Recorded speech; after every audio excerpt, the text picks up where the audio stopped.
मैंने पहले जिन स्ट्रेसेस की बात की है वो बिल्कुल नेचुरल हैं और बहुत ही कॉमन है, और वो वही स्ट्रेसेस हैं जो नेचुरली होते हैं और हम उनसे नेचुरली निकल आते हैं।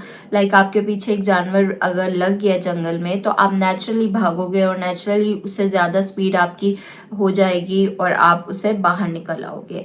आपके पेपर्स हैं, मोस्टली बच्चे नेचुरली बैठते हैं, पढ़ाई पे फोकस उन दिनों ज़्यादा रखते हैं और पढ़ते हैं और पास हो जाते हैं।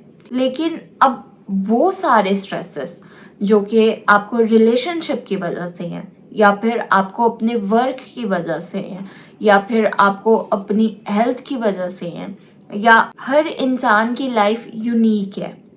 हमारे पास कोई भी रोड मैप नहीं होता, हमारी कोई भी नेचुरल एक माइंड में कोई भी उसकी स्कीम सेफ नहीं है कि लाइफ में ये स्ट्रेस आएगा तो हमने किस तरह से लड़ना है या किस तरह से निपटना है।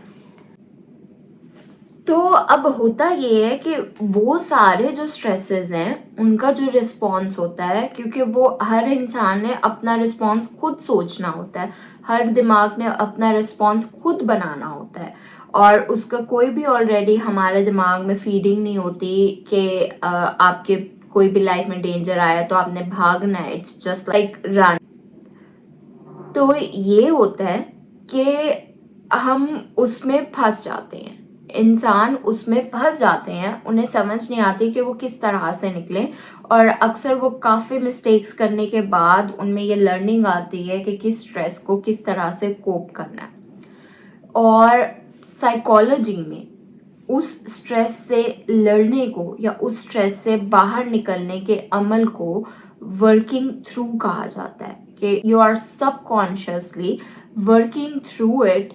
आप सबकॉन्शियसली उसमें से बाहर जिस तरह से निकलते हो, जो आप उसका रास्ता निकालते हो, जो आप उसका तरीका निकालते हो, उसको वर्किंग थ्रू कहते हैं।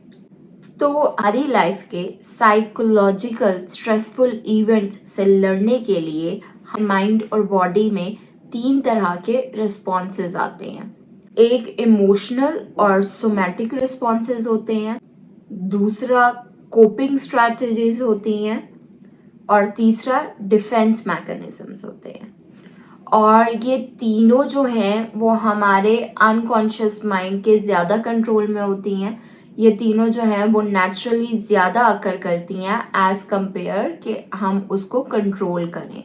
और ये जितना इंसान साइकोलॉजिकली स्ट्रॉन्ग होता है वो उतना इसको बेहतरी से अंजाम देता है।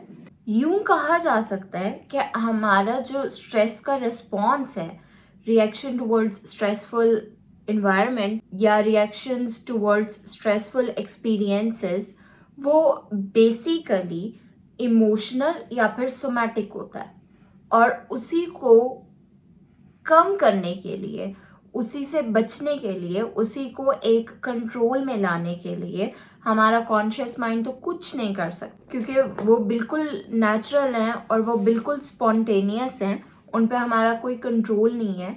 वो ऑटोनॉमिक नर्वस सिस्टम के कंट्रोल में है, जो कि बिल्कुल इनवॉलेंट्री होता है। तो हमारे माइंड ने 2 मैकेनिज्म्स खुद से डेवलप किए हैं, एक को कोपिंग स्ट्रैटेजीज कहते हैं और दूसरे को डिफेंस मैकेनिज्म्स कहते हैं।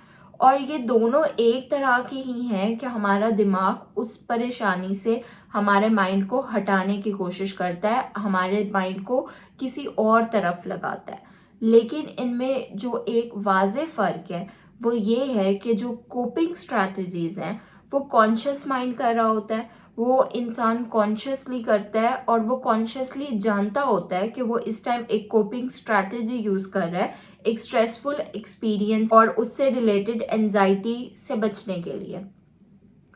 और जो डिफेंस मैकेनिज्म्स हैं वो अनकॉन्शियस माइंड कर रहा होता है, वो कंप्लीटली अनकॉन्शियस में होते हैं, और जिस भी इंसान में डिफेंस मैकेनिज्म्स डेवलप हो रहे होते हैं उसको ये बात पता ही नहीं होती कि वो इस टाइम डिफेंस मैकेनिज्म एग्जिबिट कर रहा है।